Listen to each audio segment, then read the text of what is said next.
ये यात्रा बता रही है कि मोदी सरकार अपने रहने की वैधता खो चुकी है, लेजिटिमेसी खो चुकी है। और ये जो वोट अधिकार यात्रा है ना, उस वैधता को लगभग अवैध बना लिया है। और यही इसकी सबसे बड़ी सफलता है। एनडीए के साथ क्या है ताकत? सत्ता के केंद्रों पर है, मीडिया पर उसका नियंत्रण है। आज भी देखिए, कल इतनी बड़ा जन सैलाब हुआ, जगह जगह पर अखबारों में कवरेज कितनी कम। एनडीए के तृतीय दर्जे का नेता राहुल गांधी के बारे में बहुत ओछी टिप्पणी करता है, उसको जगह मिलती है। तो ये सब करके आप सोचते हैं आपने 10 साल यही सब करके राज किया, अब आपके जाने का समय आ गया। नमस्कार, दी आज़ादी देख रहे हैं आप। मैं अभिषेक कुमार। गहन मतदाता पुनरीक्षण एसआईआर के विरोध में बिहार में वोटर अधिकार यात्रा निकाली गई है। आपको पता है, राहुल गांधी समेत तमाम विपक्षी नेता बिहार में यात्रा निकाल रहे हैं। यात्रा को किस तरीके का जनसमर्थन मिल रहा है, यात्रा का क्या प्रभाव है बिहार में, इसी मसले पर हम बातचीत करेंगे। हमारे साथ बातचीत करने के लिए हैं स्वतंत्र पत्रकार और राजनीतिक विश्लेषक अनीस अंकुर जी, जो 2 दिन यात्रा में रह करके आए हैं। तो इनसे हम बातचीत करते हैं। सबसे पहले तो स्वागत है आपका हमारे चैनल में। शुक्रिया। तो क्या कहना चाहेंगे यात्रा? अभिषेक जी, सबसे बड़ी बात है कि ये जो वोटर अधिकार यात्रा आज उसका तीसरा दिन है। मुझे उसमें शामिल होने का मौका मिला, और जो लोग भी इसमें शामिल हो रहे हैं उन लोगों को पता चल रहा है कि ये एक अभूतपूर्व अनुभव है। पूरी यात्रा में मीटिंग्स ज़्यादा नहीं होती। ऐसा नहीं कि जगह जगह नुक्कड़ सभाएं हो रही है। यात्रा चलती रहती है। उसमें राहुल गांधी हैं, राजद के तेजस्वी जी हैं, सीपीआई के नेता हैं, सीपीएम के नेता हैं, लिबरेशन के नेता हैं, एक वीआईपी के नेता हैं। ये सब लोग साथ चलते हैं। लेकिन इसके साथ साथ कारों का, मोटरसाइकिलों का इतना बड़ा काफिला है, इतना बड़ा हुजूम है। और इस यात्रा के जिस सड़क से ये यात्रा गुजरती है, उसके दोनों तरफ हर चौक पर, कस्बे पर, बाज़ारों पर, या छोटी सी ऐसी भी जगह जहाँ भी कहीं कोई बसावट हो, वहाँ पर दोनों तरफ स्त्रियों, पुरुषों का हुजूम आपको मिलेगा। राजनीतिक दलों के कार्यकर्ता मिलेंगे, सामाजिक संगठनों के लोगों को आप शामिल देख सकते हैं, अपनी अपनी पार्टी का झंडा लेके छतों से, खिड़कियों से, खेतों से, जो का कि ये काफिला। तो ये एक ऐसा यात्रा से गुजरते हुए ऐसा लग रहा है जैसे कल जो यात्रा में रही, कुटुंबा औरंगाबाद से गया तक की यात्रा में, इतने जगहों पर विभिन्न राजनीतिक दलों के कार्यकर्ता, उनमें इतना उत्साह, एक उत्सव जैसा माहौल था, एक उत्सव। और ये एक तरह का, अगर हम कहें कि भारतीय राजनीति के लिए, बिहार की राजनीति, आपने कहा कि बिहार पर क्या प्रभाव है, मेरे ख्याल से ये भारत की राजनीति के लिए डिफाइनिंग मोमेंट होने जा रहा है। वो इस अर्थ में, क्योंकि पहली बार इन लोगों को मैंने देखा कि आप उनके नारों को देखेंगे, फेस्टून्स को, बैच को, बैनर, पोस्टर, इतने तरह के अब तक जो नारे जो प्रचलित हैं, वोट चोर, गद्दी छोर, ये सब तो है ही। स्थानीय स्तर के बहुत ही यूनिक किस्म के नारे उभर के आ रहे हैं।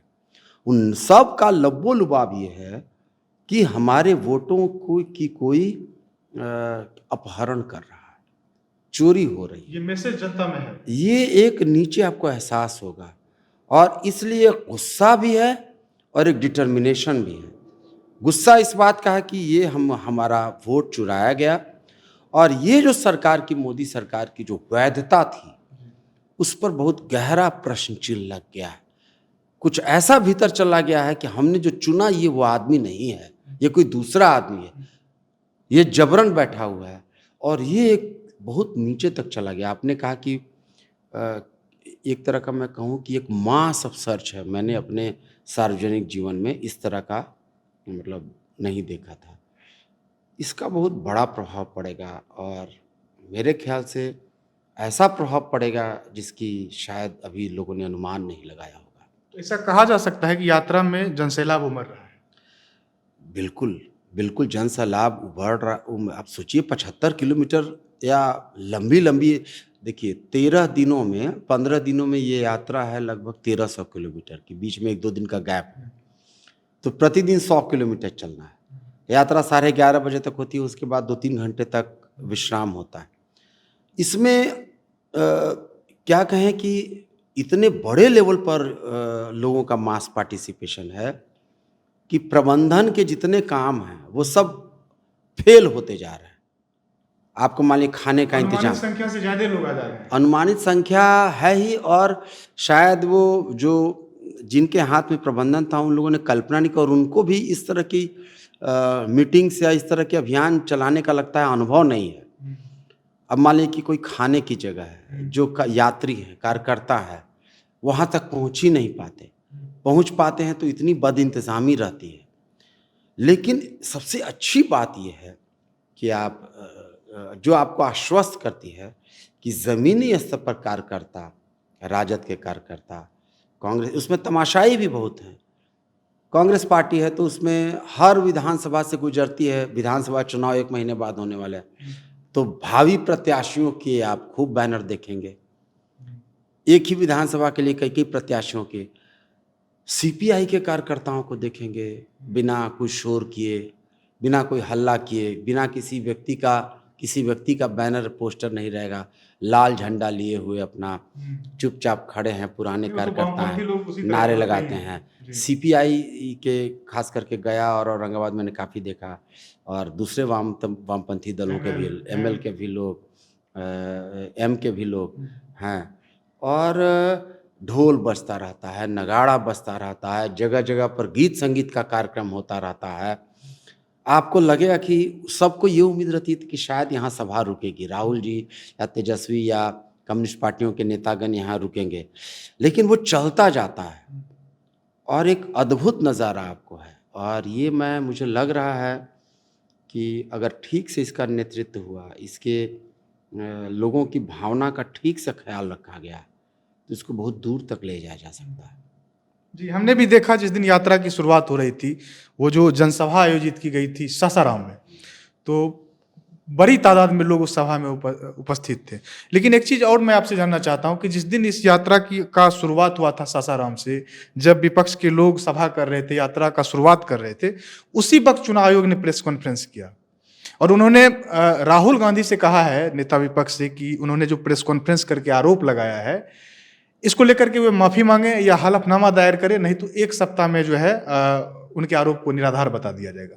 इस पे आप क्या कहना चाहेंगे? देखिए, आपने जिस टाइमिंग की बात की, ये 3 दिनों में इन लोगों को एहसास हो गया होगा और एक अब डर पैदा हो रहा है सभा होते हुए, क्योंकि ये इसने भारत की जो एक संतुलन था भारत में बना हुआ कि डेमोक्रेसी है, तमाम कमज़ोरियों, सीमाओं, तमाम समस्याओं के बाद एक डेमोक्रेसी है, यही आश्वस्त करती थी, बाकी कुछ नहीं था गरीब के पास। उसकी ज़िंदगी में कोई भी सरकार रहे, उसने उसकी ज़िंदगी में कोई बड़ा परिवर्तन नहीं किया होगा, किया है। यही तो चीज़ आश्वस्त है ना गरीब के पास, दलित के पास, पिछड़े पास, कम से कम वोट दे सकते हैं। अपना प्रतिनिधि मेरा कितना अपना है या नहीं है, कम से कम भ्रम तो बना हुआ है कि हम हैं। ये भी अंतिम भ्रम को इसने तोड़ दिया है, इस चुनाव आयोग ने। और ये एक, मैं कह सकता हूँ ये तो ज़्यादा होगा, लेकिन कि एक भूकंप की तरफ जाएगा, लेकिन इसकी बड़ी कीमत चुकानी पड़ सकती है, जिस तरह की भावना लोगों के भीतर घरती करती जा रही है। आपकी अंतिम चीज़ भी आपसे छीनी जाए, कुछ इस तरह का फीलिंग, ये एक एहसास है। इसमें चुनाव आयोग के बारे में, चुनाव आयोग जाहिर है कि सोच रहा होगा कि ये सब करने से शायद लोगों का मीडिया अटेंशन ना होगा या पंक्चर करने की कोशिश, लेकिन ये विराट चीज़ कुछ दिशा में जा रहा है।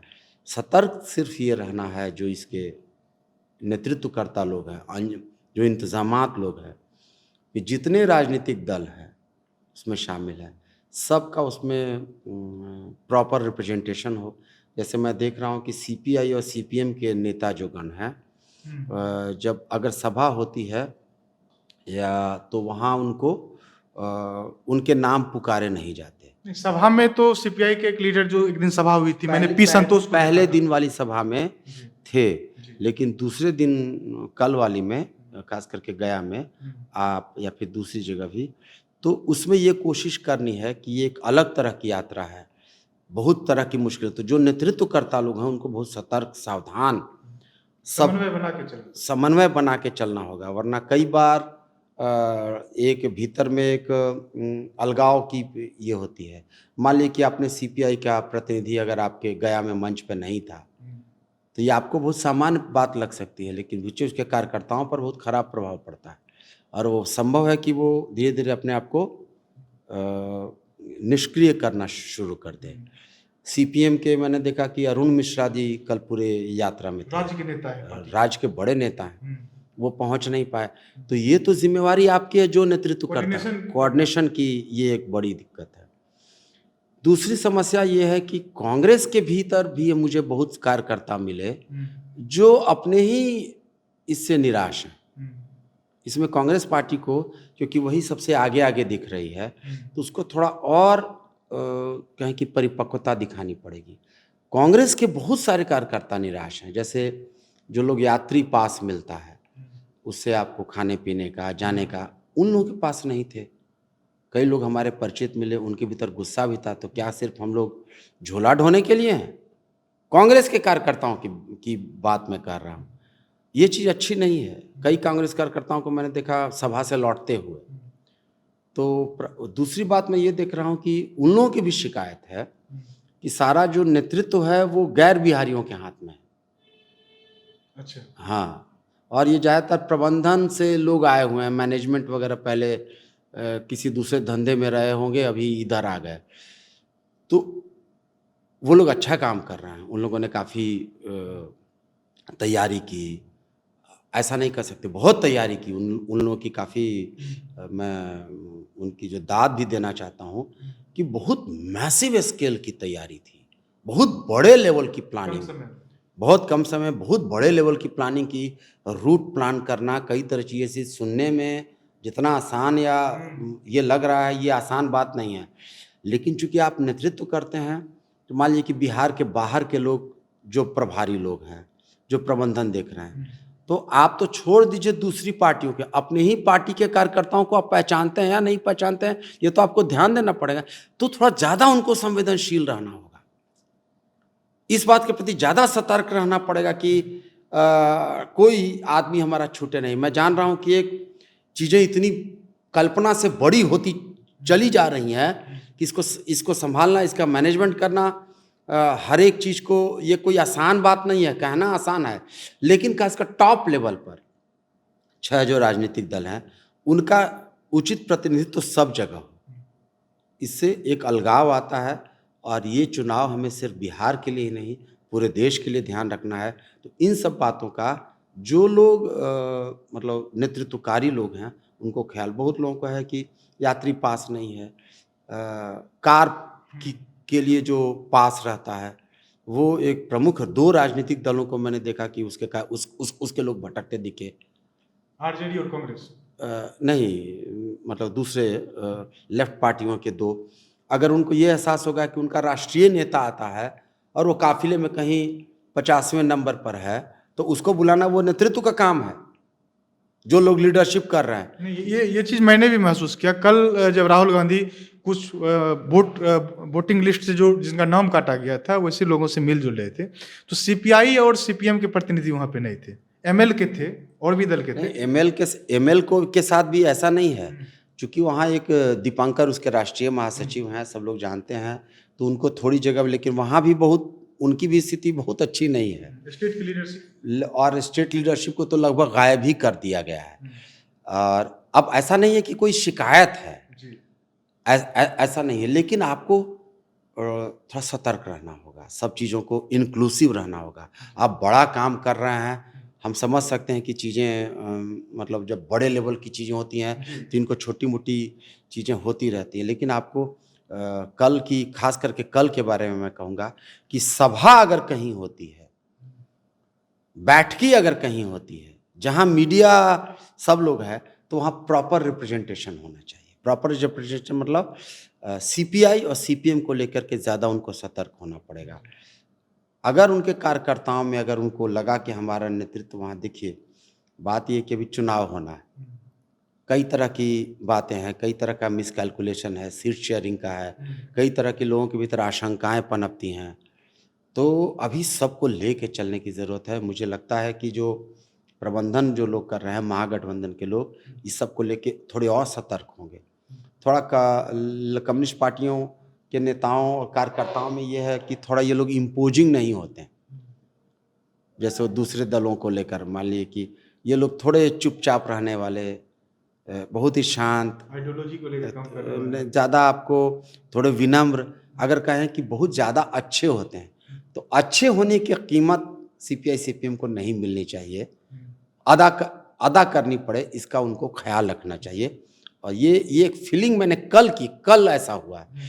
तो उनको कल मैंने देखा कि सीपीआई के राष्ट्रीय नेता थे कांगो, भालचंद कांगो, महाराष्ट्र से इसी काम के लिए आए थे। ये किसकी जिम्मेवारी थी कि वो स्टेज पे क्या गए? वो वहाँ पे राहुल गांधी के साथ जीप पे नहीं थे क्या? एक तो ये एसपीजी का पूरा तामझाम है, एसपीजी का लेकिन है बावजूद कोई। अगर आपके अलायंस पार्टनर के कोई राष्ट्रीय नेता है, जैसे दीपंकर भट्टाचार्य एमएल के महासचिव है वहाँ पे हैं, तो आपने जैसा कि बताया कि कांगो साहब आए थे जो सीपीआई के राष्ट्रीय सचिव हैं, तो क्या उनको वहाँ जगह नहीं मिली? नहीं मिली।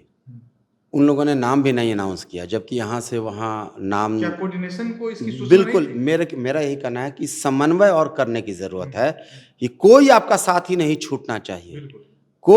कोई नुमाइंदगी, भारत में रिप्रेजेंटेशन को लेकर ही सबसे ज़्यादा झगड़ा रहा है। पिछड़े दलितों को रिप्रेजेंटेशन नहीं मिला और कांग्रेस से इसीलिए ये लोग दूर हुए थे कि भाई इसका रिप्रेजेंटेशन नहीं, उसका रिप्रेजेंटेशन। तो रिप्रेजेंटेशन, प्रतिनिधित्व, नुमाइंदगी बहुत ज़रूरी है, खास करके। और ये राजनीतिक दलों की, राजनीतिक धाराओं की, और जो प्रबंधन कर रहे हैं कांग्रेस पार्टी के कार्यकर्ताओं में भी बहुत निराशा है, राजद के कार्यकर्ताओं में भी है। जैसे मान लीजिए कि ये बहुत आसानी से कोऑर्डिनेशन होता है। 6 राजनीतिक दल हैं, 6 की हर जिला स्तर पर, तो मान लीजिए कि कांग्रेस को लग रहा है या राजद को लग रहा है कि वो आगे बढ़ के, क्योंकि उन्हीं के नेताओं की ज़्यादा बसों पर सबकी फोटो मूर्तियां रहती हैं। ठीक है, कई जगह झंडे रहा करते हैं, सिंबल्स रहा करता है लेफ्ट पार्टी का। लेकिन मान लीजिए दीपंकर बड़ा नेता है तो आपको उसकी भी तस्वीर लगानी चाहिए। सीपीआई का नेता है, कहीं कहीं मैंने सीपीएम में देखा कि महासचिव बदल हैं, सीताराम येचुरी की अभी भी लगी हुई है। तो ये एक तरह का एक सेंट्रलाइज ये सब चीज़ें जानी चाहिए। अब ये सब अब उसके महासचिव बन गए हैं, उनको आपको ये जानना होगा। तो मैं ये कह रहा था कि जैसे कांग्रेस का जो डिस्ट्रिक्ट प्रेसिडेंट है, राजद का जो डिस्ट्रिक्ट, उसका भी महत्व है कि नहीं है, मैंने पाया कि उन लोगों का भी महत्व नहीं है। छोड़ दीजिए, ये पूरा मैनेजमेंट इतना सेंट्रलाइज्ड है। जब भी कोई बड़ा अभियान होता है तो एक सबसे पूछ, डेमोक्रेसी क्या है, सबसे पूछ के काम कीजिए, सबका कंसल्टेशन, सबकी राय हो। लागू सेंट्रलाइज्ड ढंग से होता है, राय सबकी ली जाती है। हाँ, अब मान लीजिए कि सीपीआई सीपीएम का नेता है तो डिस्ट्रिक्ट प्रेसिडेंट से बात करेगा, डिस्ट्रिक्ट आरजेडी, उसी की वहाँ कोई हैसियत नहीं या नहीं चलती तो कोई क्या करेगा। इन सब चीज़ों से थोड़ा मैंने पाया कि थोड़ा ये है, मतलब थोड़ा संतोष है। तो असंतोष आक्रोश में न बदले, इसका ख्याल उन लोगों को करना पड़ेगा। लेकिन सब चीज़ों में अंत में कहूँगा, घटित कुछ जो भी घटित हो रहा है वो बिहार में इसको फिनोमिना कहा जाएगा, परिघटना कहा जाएगा। ये एक ज़बरदस्त चीज़ है और सब जिन लोगों ने भी इसको बहुत ही सही समय पर इसको प्लान क्या किया, जो मैं बाद में बार बार दोहरा रहा हूँ। भारत की आत्मा डेमोक्रेसी है, वोट देने का अधिकार है। भारत में जो वोट देने का अधिकार मिला तो कोई सामान्य बात नहीं है। भारत में वोट देने का अधिकार, आज़ादी हुआ 47 में, 50 में हमने दे दिया। एक आदमी जो भारत में संस्थागत असमानता है, दलित के नाम पर पिछड़ा, जिसको मनुष्य ही नहीं समझा जाता, उसको वोट का, आप फ्रांस का उदाहरण देखिए तो वहाँ महिलाओं को अधिकार मिला है 45 में आके। जापान में औरतों को अधिकार मिला है 48 में आके। और अमेरिका जो इतना बड़ा है, अपने आप को लार्जेस्ट डेमोक्रेसी बोलता है, ओल्डेस्ट डेमोक्रेसी बोलता है, वहाँ सबको वोट देने का अधिकार भारत के वोट देने के 11 साल बाद मिला, जबकि स्वतंत्रता बहुत पहले 17। हाँ, तो भारत ने वोट देने का अधिकार एक बहुत बड़ी ऐतिहासिक छलांग है। और ये जो गरीब गुरबे लोग हैं, किसान हैं, मजदूर हैं, ज़िंदगी में तो आप कुछ दे नहीं पाए। हमारे जो सत्ताधीश हैं, शासक और नए सत्ताधीश हैं, इनकी तो कथा ही निराली है। इन लोगों को तो जो कुछ भी पहले से बचा उसी को छीनने की कोशिश है। अब जो अंतिम अस्त्र बचा है वोट देने का अधिकार, लग रहा है कि वो चोरी जा रहा है, और ये बहुत भयावह हो सकता है अगर इसको ठीक से एड्रेस नहीं किया गया। ठीक है, आपने जो कोऑर्डिनेशन की लेवल पे जो कमियां हैं उसको भी आपने उजागर किया, जो चीज़ आपने वहाँ जाके देखा। इन सब के बावजूद आपने जो देखा, जन समर्थन जो यात्रा को मिल रहा है उसको जो आपने देखा, तो क्या लगता है कि एनडीए को शिकस्त दिया जा सकता है बिहार में? हमको लगता है कि एक बिल्कुल दिया जा सकता है। एनडीए के खेमे में पस्त हिम्मती है, अखबारों में बयान जारी करने के लिए और बाकी इधर उधर करने, जो उनकी एनडीए के साथ क्या है ताकत, सत्ता के केंद्रों पर है, मीडिया पर उसका नियंत्रण है। आज भी देखिए, कल इतनी बड़ा जन सैलाब हुआ, जगह जगह पर अखबारों में कवरेज कितनी कम। एनडीए के तृतीय दर्जे का नेता राहुल गांधी के बारे में बहुत ओछी टिप्पणी करता है, उसको जगह मिलती है, उसको जगह मिलती है। तो ये सब करके आप सोचते हैं आपने 10 साल यही सब करके राज किया, अब आपके जाने का समय आ गया। अभी जबकि ये तुरंत इनको जीत मिली गई है। ये यात्रा बता रही है कि मोदी सरकार अपने रहने की वैधता खो चुकी है, लेजिटिमेसी खो चुकी है, और ये जो वोट अधिकार यात्रा है ना, उस वैधता को लगभग अवैध बना लिया है, और यही इसकी सबसे बड़ी सफलता है। धन्यवाद। तो सुना आपने हमने स्वतंत्र पत्रकार और राजनीतिक विश्लेषक अनीस अंकुर जी से बातचीत की। अनीस अंकुर जी ने अभी 2 दिन जो है यात्रा में रह करके आए। इन्होंने यात्रा को देखा, यात्रा में किस तरीके से जनसैलाब उमड़ रहा है, इसकी भी इन्होंने जिक्र की। इसके अलावे इन्होंने बताया कि किस तरीके से कोऑर्डिनेशन लेवल पे जो है कमियां हैं, चूँकि 6 दल इस यात्रा में शामिल हैं, उनके आपस में किस तरीके से कोऑर्डिनेशन में कमियां हैं, उसके ओर भी इन्होंने इशारा किया। तो इन चीज़ों को जो गठबंधन के लोग हैं उनको देखना चाहिए। इस मसले पर हम लगातार बातचीत करते रहेंगे। मिलेंगे फिर इसी तरह के किसी और बातचीत के साथ। तब तक के लिए बहुत बहुत धन्यवाद।